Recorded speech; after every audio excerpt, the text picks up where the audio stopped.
ಆಗಮಿಸಿರುವ ಅಧ್ಯಕ್ಷರೇ, ಅತಿಥಿಗಳೇ, ಗುರುವೃಂದವೇ ಹಾಗೂ ನನ್ನ ಸಹೋದರ ಸಹೋದರಿಯರೇ, ನಿಮ್ಮೆಲ್ಲರಿಗೂ 78ನೇ ಸ್ವಾತಂತ್ರ್ಯ ದಿನಾಚರಣೆಯ ಹಾರ್ದಿಕ ಶುಭಾಶಯಗಳು ಕೋರುತ್ತೇನೆ. ನಾನು ಈಗ ಸ್ವಾತಂತ್ರ್ಯದ ಬಗ್ಗೆ ಒಂದೆರಡು ಮಾತನಾಡಲು ಬಯಸುತ್ತೇನೆ. ಸ್ವತಂತ್ರ ದಿನಾಚರಣೆ ಈ ಶುಭ ಸಂದರ್ಭದಲ್ಲಿ ನನ್ನ ಆಲೋಚನೆಗಳನ್ನು ವ್ಯಕ್ತಪಡಿಸಲು ನನಗೆ ಅವಕಾಶ ಸಿಕ್ಕಿರುವುದಕ್ಕೆ ತುಂಬಾ ಸಂತೋಷವಾಗಿದೆ.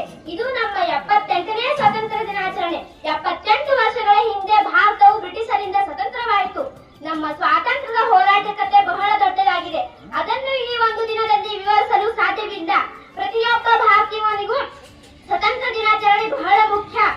78 ವರ್ಷಗಳ ಹಿಂದೆ ಬ್ರಿಟಿಷರು ಭಾರತಕ್ಕೆ ನವೀಕರಿಸಿದರು ಮತ್ತು ವ್ಯಾಪಾರ ನೆಪದಲ್ಲಿ ಭಾರತಕ್ಕೆ ಬಂದರು ಮತ್ತು ನಮ್ಮನ್ನು ತಮ್ಮ ಗುಲಾಮರನ್ನಾಗಿ ಮಾಡಿದರು.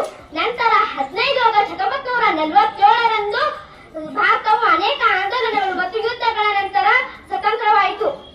ಭಾರತಕ್ಕೆ ಸ್ವತಂತ್ರ ದೊರಕಿಸಲು ಅನೇಕ ವೀರರು ತಮ್ಮ ಪ್ರಾಣ ತ್ಯಾಗ ಮಾಡಿದರು. ನಮ್ಮ ದೇಶದ ವೀರ ಯೋಧರಿಂದಾಗಿ ನಾವು ಇಂದು ಸ್ವಾತಂತ್ರ್ಯದ ಸವಿಯನ್ನು ಸವಿಯುತ್ತಿದ್ದೇವೆ. ಆ ವೀರ ಯೋಧರಿಗೆ ಗೌರವ ಸಲ್ಲಿಸಲು ಈ ದಿನವನ್ನು ಆಚರಿಸುತ್ತೇವೆ. ಸ್ವಾತಂತ್ರ್ಯ ದಿನಾಚರಣೆ ರಾಷ್ಟ್ರೀಯ ಹಬ್ಬಗಳಲ್ಲಿ ಒಂದಾಗಿದೆ ಎಂದು ಹೇಳುತ್ತಾ ನನ್ನ ಭಾಷಣಕ್ಕೆ ವಿರಾಮ ನೀಡುತ್ತೇನೆ. ಜೈ ಹಿಂದ್.